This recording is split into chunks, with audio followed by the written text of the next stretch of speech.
Hey guys, Mr. B here again. This video is going to be the answer key for the chapter 9.3 notes. So if you have any questions on things in that one, hopefully this will help you. All right, let's take a look at number 1. So it says, name the following molecular compounds. All right, so we're going to just space this out a little bit better. Let's put that like over there. Okay. All right, so we're going to be naming.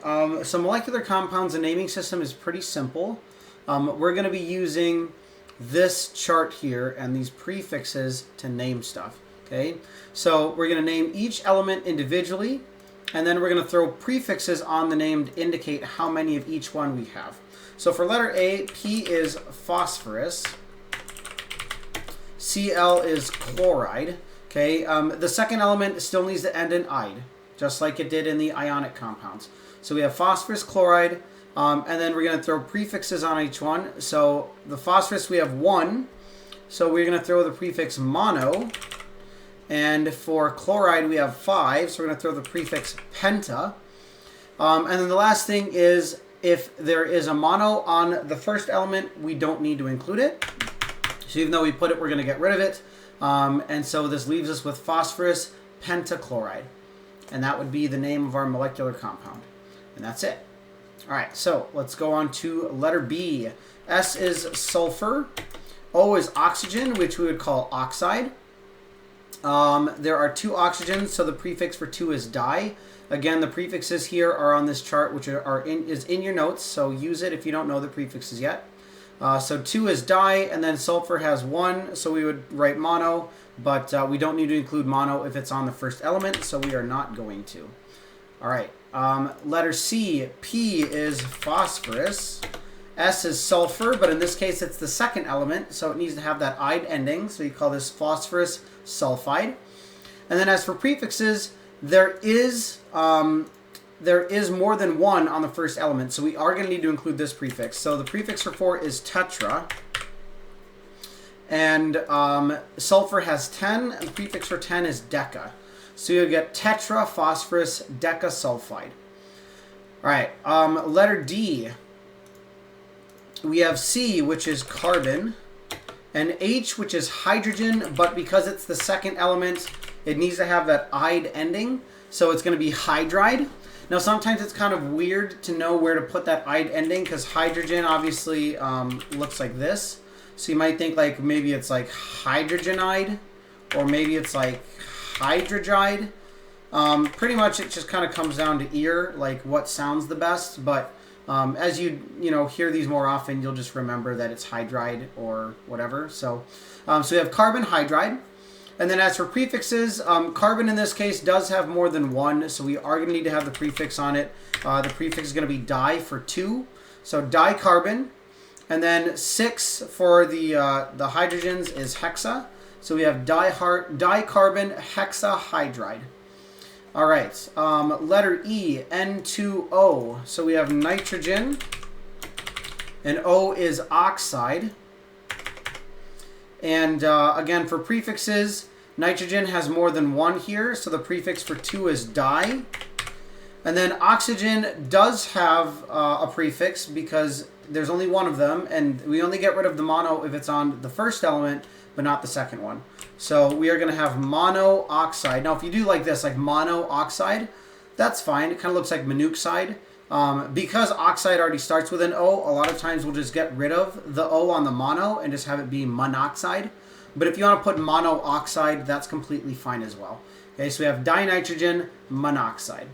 All right, and then letter F, I guess let's just go down here. For letter F, C is carbon, H is hydrogen, but it has to have that "ide" ending like we had earlier, so carbon hydride. And then for prefixes, carbon has 1, so that'd be mono, which we don't need to put mono on the first element. And hydrogen here has 4, so the prefix for 4 is tetra. And so in this case, we would have carbon tetrahydride. Okay? All right, so not too hard. And then for number 2, we are just doing the opposite. So now we're writing formulas for these things. And we're basically just going to use the naming system we did. We're just going to be working backwards. So carbon tetrabromide. So carbon is C. Bromide is bromine, Br. And tetra means we have 4 of them. Okay, so we have CBr4. And since there's no prefix on the carbon, that means that there'd just be 1 of them. So we just have 1 C, and we don't need to write the 1 in the chemical formula. The 1 is implied. So we have CBr4. All right, taking a look at number 2, or letter B, I should say here. Dinitrogen tetroxide. So nitrogen, right, N, and then oxide, which is O. Dinitrogen means we have 2 of them, so N2. And then tetroxide, that's tetra for 4. Again, they got rid of the A because O is already a vowel. So rather than having it be tetroxide, they just get rid of the A and make it tetroxide. So dinitrogen tetroxide, but either way, the tetra means we have 4 oxygens. So we have N2O4. You'll notice that for these ones, we're not changing the numbers around. We're not switching them between the things. There's no charges. We're not trying to balance anything out. The prefixes in the name just literally tell us what the numbers are in the formula. So it's very easy, very straightforward. All right. Letter C, diphosphorus trisulfide. So phosphorus is P, sulfide is sulfur, that's S. Di means we have 2 of them. So P2.